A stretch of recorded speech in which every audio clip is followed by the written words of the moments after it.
Bonjour, aujourd'hui nous reprenons ce tutoriel avec l'espace éclairé par la rosace qu'on avait commencé à construire la dernière fois. Donc dans cet espace maintenant il était question de retravailler un petit peu la lumière et puis d'ajouter des personnages. Alors ce qui est intéressant dans ce type d'espace c'est de travailler sur des lumières relativement contrastées. Donc là on va essayer d'apporter un petit peu d'ombre résiduelle ici dans l'angle.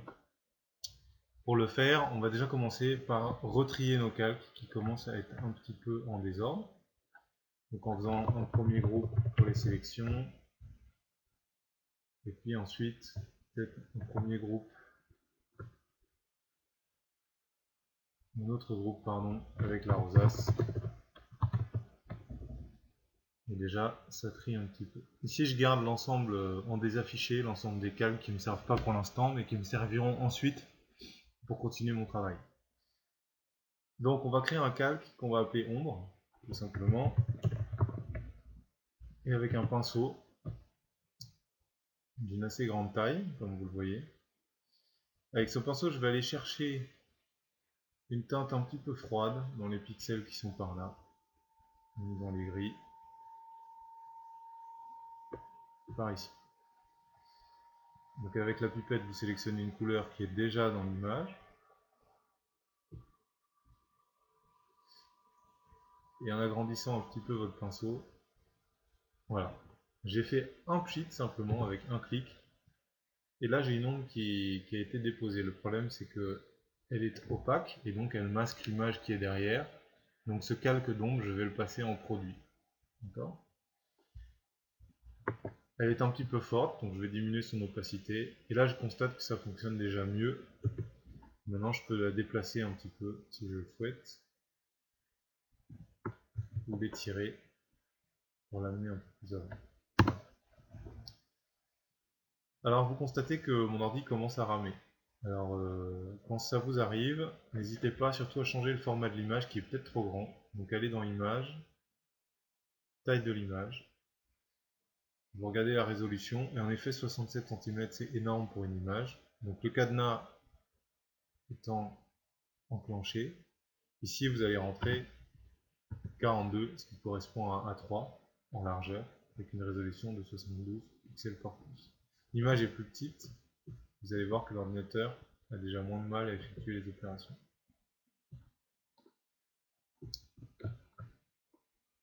J'ai travaillé un petit peu la lumière et l'ombre. Maintenant, il va falloir ajouter des personnages et puis les stèles dont on a parlé au départ. Alors, je vous laisse le choix de rajouter la stèle où vous voulez, pour autant qu'elle soit frappée par la lumière qui arrive de l'extérieur. Donc, pour faire la stèle, nous allons aller chercher dans le fichier dont vous disposez tous les références qu'il nous faut. Et on va prendre une stèle pour intégrer dans l'image. Voilà. Je vais enlever le contour avec l'outil baguette magique W ici. Et vous constatez ici que le problème c'est que l'outil prend une partie de la stèle que je ne veux pas qu'il prenne. La raison c'est que la tolérance est à 20 et que par conséquent quand je clique pour sélectionner le blanc, il prend le gris qui se rapproche un petit peu du blanc. Donc pour corriger cela, je mets la tolérance à 10 ici, je reclique et vous constatez que j'ai réussi à sélectionner ma stèle comme il fallait. Une fois que vous avez fait ça, vous supprimez les contours en faisant CTRL SHIFT I, inverser la sélection.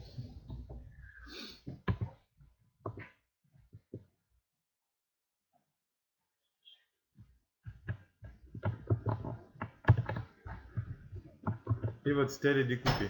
Alors ce que vous constatez, généralement, quand vous avez une image un petit peu pixelisée comme ça, c'est que les contours sont pas propres. Donc dans ce cas, vous allez redécouper les contours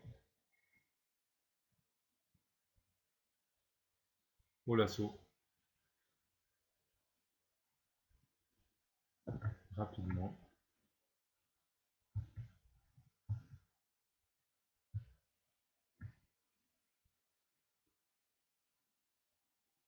Alors j'ai pris des stèles que je vous ai mises, vous pouvez évidemment en choisir d'autres sur internet. pourvu qu'elle soit à peu près dans la bonne orientation par rapport à votre perspective.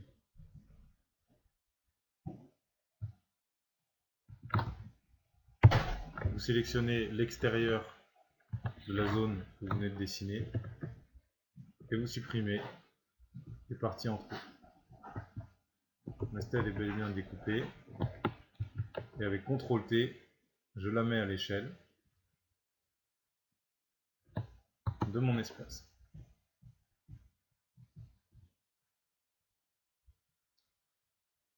La stèle est positionnée, il faut maintenant l'intégrer à l'ambiance lumineuse générale de l'image. Vous renommez votre calque stèle et vous lui appliquez le filtre CTRL L. Vous baissez la quantité de blanc présente sur votre stèle et vous allez augmenter les contrastes en haut, faire venir les ombres un peu plus en avant. Je suis à peu près dans la bonne tonalité, à ceci près que la couleur, comme vous le voyez, n'est pas tout à fait adaptée à la colorimétrie de mon espace. Je vais donc ajouter du bleu et du rose, et puis un peu de cyan, pour m'assurer que la stèle est bien dans l'atmosphère de cet espace. Alors on va faire plusieurs stèles. La première, on va la finaliser, et ensuite on en mettra une derrière et une devant, afin de travailler la lumière avec de la profondeur. Donc le bandeau qui est ici ne me plaît pas trop, je vais donc le remplacer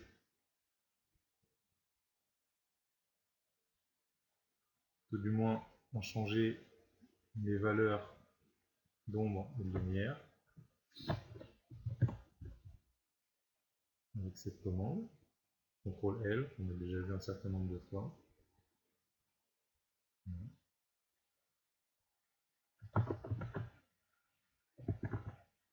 Et je vais ajouter sur cette stèle une cloche que je suis allé chercher sur internet. Vous tapez Glass Bell sur pngfuel.com et puis vous trouverez cette cloche. J'ajuste la cloche à ma stèle et je la passe au-dessus. Il ne me reste plus qu'à adapter la découpe de la cloche au volume de la stèle. Et la stèle est bien faite. Bon alors cloche ou pas, vous ferez comme vous voulez. L'idée c'était aussi de vous montrer que des PNG existent sur internet disponibles, que vous pouvez glisser dans votre dossier et pour tout de suite avoir un effet assez efficace. Donc dans un premier temps, nous allons dupliquer cette stèle avec Alt, clic, glisser. Je la duplique à côté. Je vais la positionner un peu plus en avant et donc l'agrandir. Et puis je vais en positionner une autre plus en arrière en la dupliquant à nouveau. Cette fois en la diminuant. Je peux faire varier la taille des stèles aussi, possible. Ça peut être intéressant dans cette exposition d'avoir des stèles de tailles différentes qui présentent des objets plus ou moins hauts. Alors, on va centrer tout ça. Diminuer encore un petit peu la hauteur de celle-ci. On va passer au milieu, mettre celle-là.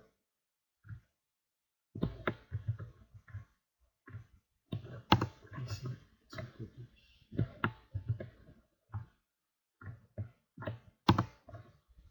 Voilà, faites une petite mise en scène, celle qui vous plaît. Maintenant, on va éclairer ces stèles. Alors, tout d'abord, elles vont forcément avoir une ombre portée, on est d'accord. Si la lumière arrive comme ça, à l'oblique, pour trouver l'ombre portée, je n'ai qu'une chose à faire, c'est tracer la ligne oblique qui suit la direction de la lumière et de m'arrêter au moment où j'arrive à hauteur de la stèle ici. Je prends ce qui serait a priori la largeur de la stèle, puis je coupe ici ma sélection. Alors pour faire cette ombre, Je vais fusionner mes stèles déjà. Pour faire cette ombre, je vais rajouter tout simplement un calque ici, faire un nouveau calque de remplissage avec la petite lune qui est là, couleur unie, et mettre ce calque en produit. Ensuite, je diminue l'opacité pour que l'ombre soit crédible et qu'elle rentre dans la matière qui est en dessous. Puis je vais arrondir le haut avec une ellipse, puisqu'a priori, je suis sur une stèle ronde, donc l'ombre ne peut pas avoir de chapeau rectangulaire. Je peux faire un nouveau calque et fusionner les deux pour pouvoir modifier ce calque aussi. Voilà, j'ai fait l'ombre de ma stèle. Je vais renommer le calque ombre. Et c'est gagné.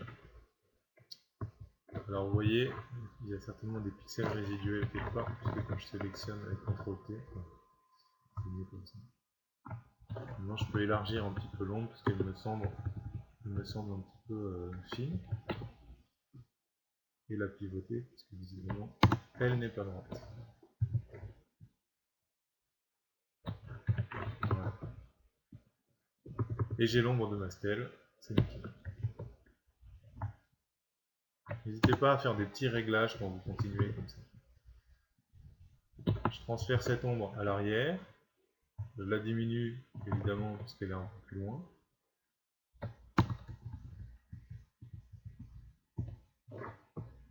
Et j'en mets une autre devant, ici, sur cette stèle.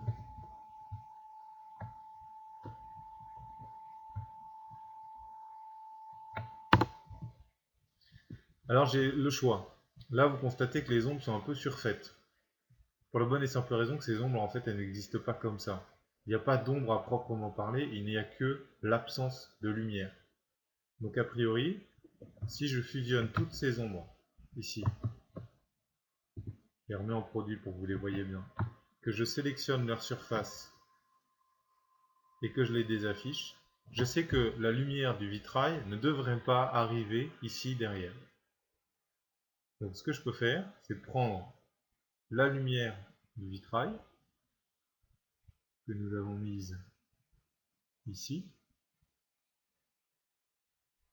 projection au sol. Alors on peut faire un groupe projection. Et ces projections, je vais leur appliquer un masque d'écrêtage. Sauf que si j'applique le masque d'écrêtage sur ces sélections-là, il ne va me rester, comme vous allez le voir ici, la lumière du vitrail que dans la zone sélectionnée. Donc je peux cliquer, une fois que j'ai fait ça, sur le masque, et avec CTRL-I, inverser le masque.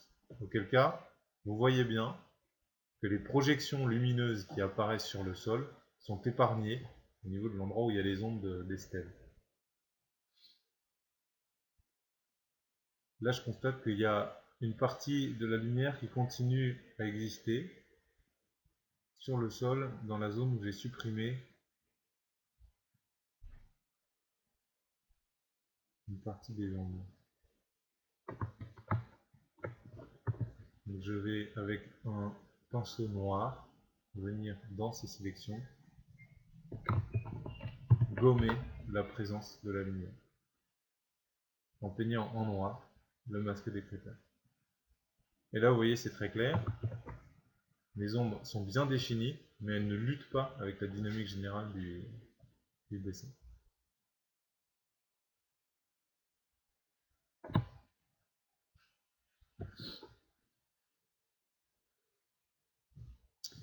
Une fois que vous avez fait ça, il va falloir éclairer également les stèles avec la lumière des vitrails. Donc une nouvelle opération qui va consister tout d'abord à évaluer la zone de présence de la lumière du vitrail sur les stèles. Donc,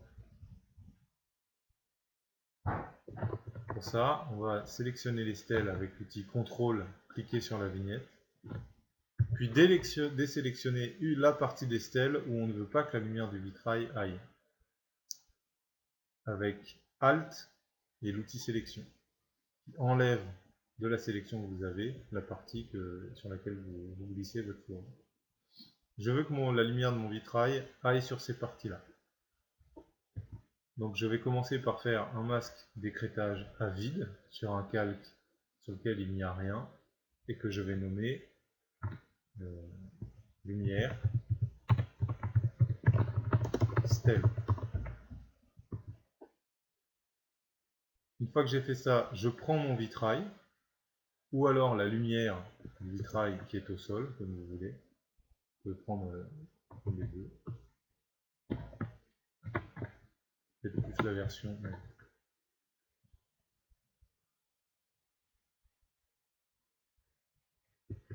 Vous allez plutôt prendre, dupliquer la projection au sol du vitrail.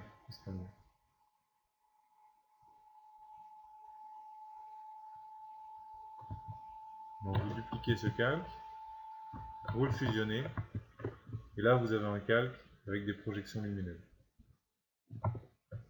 Vous supprimez le masque d'écrêtage, le masque de fusion, pardon. Et alors vous pouvez le faire au hasard ou vous pouvez essayer de calculer. Moi je vais le faire au hasard parce que je souhaite que ce soit assez rapide.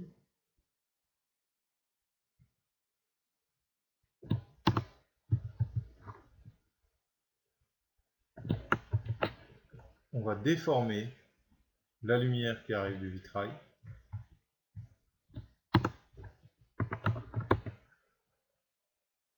Et en le passant sur lumière stèle, lui appliquer le masque de fusion qu'on a créé. Je le passe au-dessus des stèles. Et là j'ai la lumière du vitrail qui leur arrive en plein dessus. Je la mets en incrustation pour que ce soit crédible. Et ensuite je peux déplacer cet élément lumineux pour m'assurer que les stèles sont bien éclairées et qu'il n'y a pas de zone d'ombre mal placée. D'accord? Maintenant, la lumière, on sait très bien qu'elle ne s'arrête pas aussi nette que ça. Donc je prends le masque de fusion et au pinceau, je vais venir gommer, plutôt peindre en noir dans le masque de fusion.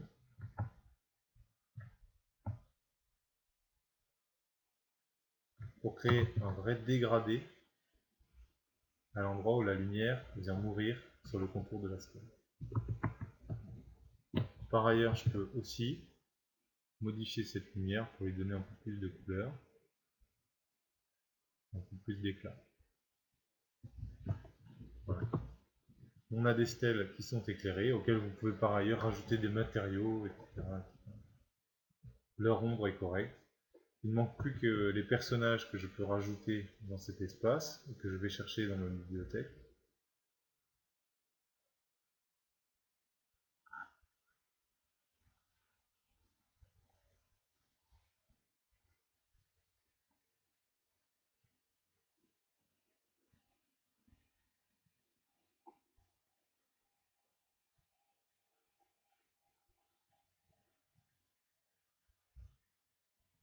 Alors on prend un personnage qui est susceptible de regarder les stèles et on va le placer de façon à ce que l'éclairage du personnage dise également quelque chose de la volumétrie de l'espace. Donc je vais le placer ici, je pixelise le calque personnage, je l'appelle perso, et je vais essayer de réduire sa luminosité en considérant que pour l'instant il n'est pas éclairé, il est en contre-jour. À cette luminosité, je vais ajouter à cette baisse de luminosité, je vais devoir ajouter ensuite la lumière du vitrail qui est projetée sur lui. Donc je vais reprendre le même principe que pour les stèles. Je vais dupliquer ce calque d'éclairage des stèles. Je vais supprimer le masque d'écrêtage ou de fusion que j'ai fait dessus. Et je vais sélectionner les contours du personnage avec la vignette ici et contrôle. Donc contrôle-clic sur la vignette. Et faire un masque de fusion sur les projections. Les projections, je les passe au-dessus du personnage. Et vous voyez que elles ne sont plus que sur lui. Alors, plusieurs façons de faire ça. Soit je garde ce calque de projection tel quel et je me satisfais de ça. Moi, je trouve ça pas satisfaisant. Soit je le duplique et je vais gommer avec le pinceau noir dans le masque de fusion. Pinceau noir. Je vais gommer les parties qui, à mon sens, ne devraient pas être éclairées par le vitrail. Donc les parties qui ne font pas face à la rosace.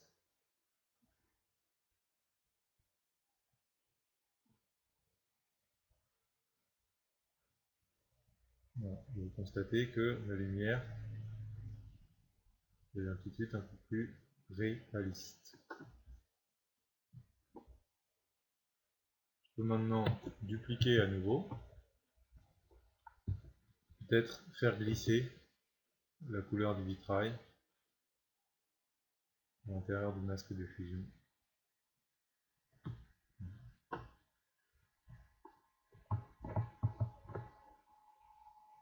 Je fusionne tout, je mets en incrustation, je peux regommer un petit peu si j'estime que c'est encore trop fort, puis je reduplie. Voilà.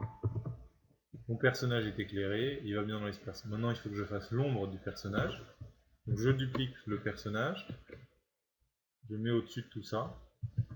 Avec CTRL L, je gère les niveaux et je le passe en noir. Et là je vais faire une opération qui n'est jamais très précise, mais qui permet au moins d'avoir un petit peu une ombre en profondeur et qui correspond au personnage que vous venez de faire. Voilà. Et maintenant, cette ombre, alors comme tout à l'heure, soit je fais une ombre un petit peu superficielle et je la mets en produit en passant ensuite mon personnage derrière le calque stèle pour que son ombre passe derrière. Mais c'est un petit peu bizarre. Soit je sélectionne l'ombre, je la désaffiche, et je viens dans les projections au sol, retirer encore cette partie-là avec le pinceau noir sur le masque de fusion. Projection au sol, masque de fusion, appliqué au groupe, et je supprime. Là, l'ombre, elle est réaliste. Alors le personnage est trop contrasté par rapport à notre espace, donc il faut qu'on le modifie. On va retirer un petit peu de contraste en baissant un petit peu la quantité de noir et de blanc qu'il y a dedans.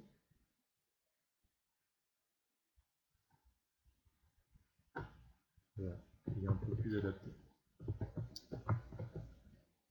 Vous avez éclairé l'espace, vous avez intégré un personnage. Ce qui manque ici, c'est un peu de profondeur. On a l'impression d'être dans un espace type jeu vidéo, donc on va essayer de trouver un personnage de premier plan, en très bonne résolution, pour donner la sensation qu'on va entrer dans cet espace. Donc vous cherchez dans votre bibliothèque un personnage en bonne résolution.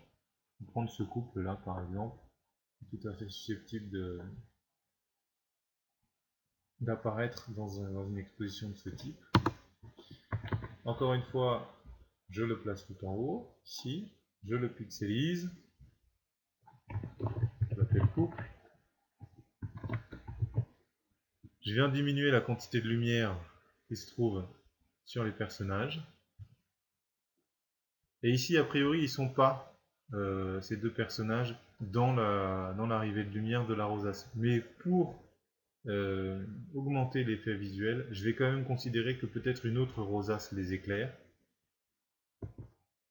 Et je vais encore faire la même chose, prendre mon calque projection, le dupliquer, le mettre au-dessus du couple, sélectionner le couple, retirer le masque de fusion et appliquer la nouvelle sélection en masque de fusion au calque projection. Voilà.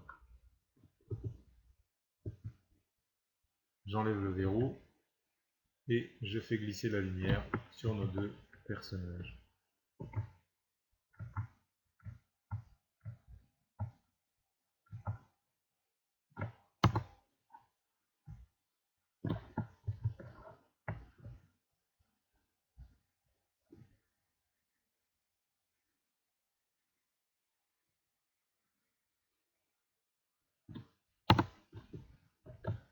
Nos lumières sont en incrustation.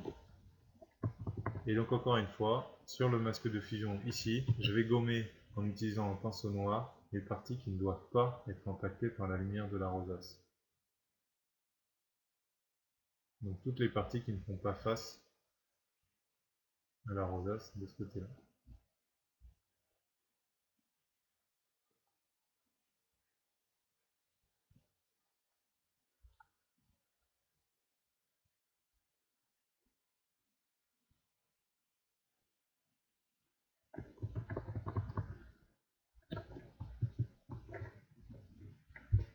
Alors, les projections qui sont sur la dame là sont un petit peu trop fortes, donc vous pouvez venir gommer un peu.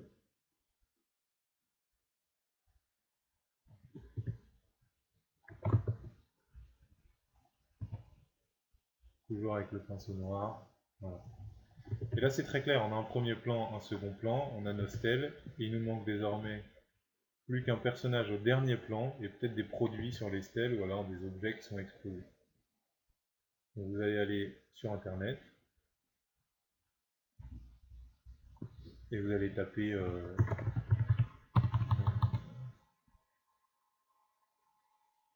bijoux médiéval par exemple.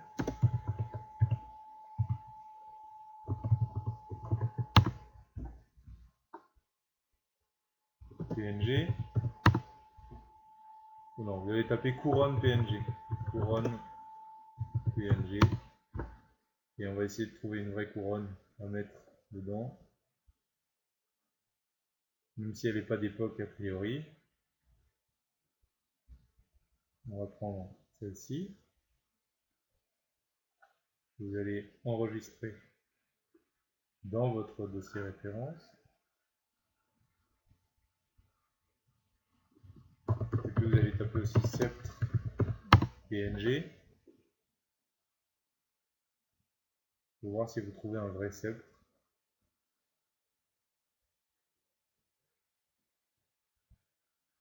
Enfin, bref, vous trouvez un bijou, n'importe lequel, un objet précieux à mettre dans vos montages.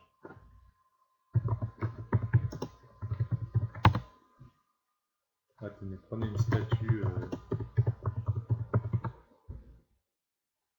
statue religieuse par exemple.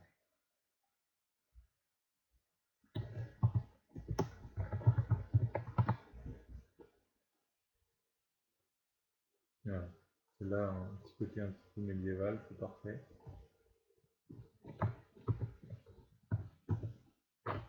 Supprimez le fond et vous allez la poser sur votre stèle. Encore une fois, vous diminuez la lumière et vous prenez votre calque projection que vous pouvez à nouveau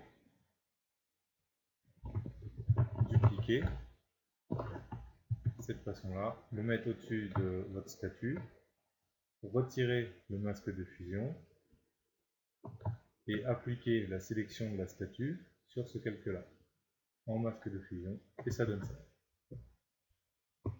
Vous voyez, ça commence à être intéressant. J'ai des projections qui sont très graphiques sur mes objets. Et si je déverrouille ce petit cadenas, je peux changer la taille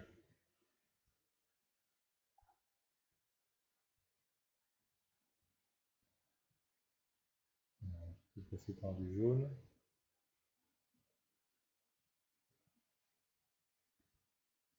Voilà.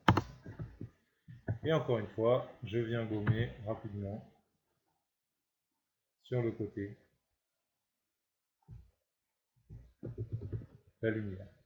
Donc vous pouvez répéter l'exercice. Donc là, je vais fusionner les deux et puis moi, simplement dupliquer ma statue. Vous mettrez des objets différents, bien entendu. L'idée étant de donner l'illusion d'une exposition sur l'art médiéval, sur le gothique flamboyant ou autre. Maintenant, dans cette pièce, il est évident que si je la visite de nuit, il y aura peut-être un éclairage qui vient de la rosace, mais il faudra quand même que j'éclaire par ailleurs avec un éclairage un petit peu plus théâtral. Bon, en tout cas, quelque chose qui donne une lumière ambiante et pas uniquement la rosace. Sinon, j'ai l'impression d'être complètement enfermé dans une cathédrale. Donc, vous pouvez, dans un angle, décider ici. Vous allez avoir un panneau d'explication, par exemple, sur ce mur. Et que par conséquent, il est intéressant d'y mettre de la lumière. Donc vous faites, je viens de sélectionner ma plage, vous allez dans la petite lune en bas, faire un dégradé, vous cliquez sur le dégradé ici, et vous double-cliquez sur les pipettes du bas pour changer la couleur du dégradé. Vous mettez l'origine ici en blanc, et la fin, donc cette pipette-ci sur laquelle je viens de cliquer, vous la mettez dans une couleur assez claire, mais qui correspond à la température de votre lumière. Moi je veux une lumière très chaude, donc je vais aller plus vers le jaune. Ici vous réglez les couleurs, Et au-dessus, vous réglez l'intensité. Le noir correspondant à une intensité pleine et le blanc à une intensité nulle. C'est pour ça que cette couleur-là apparaît comme transparente, ici, parce que l'intensité est réglée sur nulle. Si l'opacité, je la change, vous voyez le petit curseur changer de couleur, il passe au gris. Et si je l'augmente à fond, il passe au noir et mon intensité est complète. Je repasse à 0 et je règle et je travaille ma lumière en sachant que mon objectif c'est d'avoir un effet de gorge lumineuse. Donc maintenant j'ai mis OK, je gère l'orientation de ma gorge lumineuse, comme ça semble pas mal.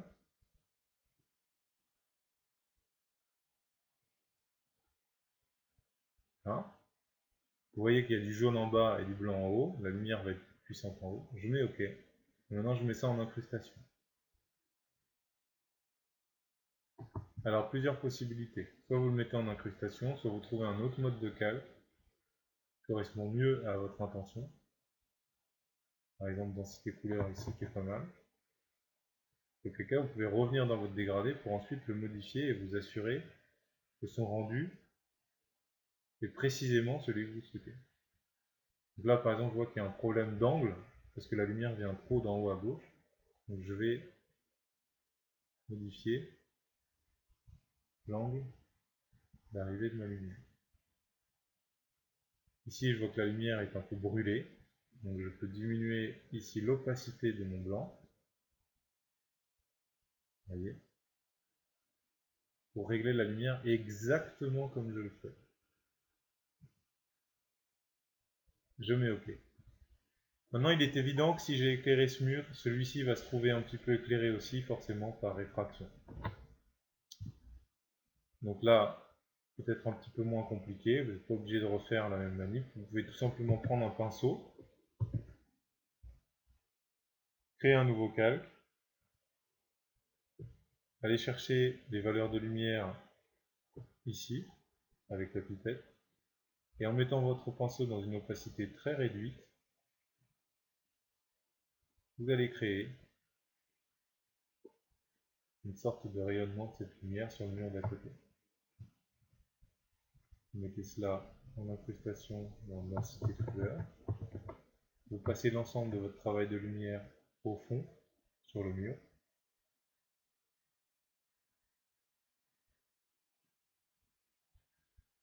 Alors là, vous voyez, c'est pas très organisé, du coup je m'y perds. D'où l'intérêt d'avoir un travail de la lumière qui est extrêmement précis. Donc là, on va se contenter du coup de passer les personnages plutôt à l'avant. Voilà. Maintenant, je trouve que ça, c'est peut-être encore trop faible.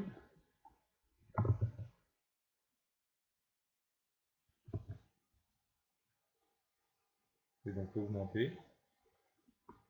Puis supprimer ce que je viens de faire, la partie qui déborde sur le mur de gauche. Et gommer ce qui est contre le mur ici, pour créer quand même une ombre un petit peu résiduelle dans l'angle. Vous voyez, voilà. Et là, je commence à avoir une image qui se tient en termes de lumière. Au sujet des pinceaux, plus le pinceau sera grand, moins l'effet fera photoshopper. C'est avec des petits pinceaux et des petits dégradés qu'on donne un effet Photoshop pas très joli. Voilà. Maintenant, vous pouvez également imaginer une dernière couche d'éclairage qui viendrait du plafond, où on aurait des spots encastrés qui donnent un éclairage zénithal. Pour ça, vous allez dans sélection, vous faites ellipse, créez une ellipse, vous la peignez en blanc, tout simplement, et vous réglez sa taille. Un spot, deux spots, un spot. Et ensuite, vous pouvez, comme on l'a déjà vu dans un autre cours, travailler l'allumage des spots en mettant une lumière qui tombe sur les personnages. Mais ici, on va les garder éteints avec simplement une lumière ambiante, parce que c'est la lumière de la rosace qu'on a envie de mettre en avant. C'est tout pour ce tutoriel. Je vous laisse vous amuser avec ça et me rendre en fin de séance un espace agréable, intéressant, où la lumière frappe des objets et des personnages, qui me donne l'idée d'une profondeur de champ, avec un mur éclairé avec une lumière artificielle, soit une gorge lumineuse, soit des spots, comme vous le souhaitez. Bon courage!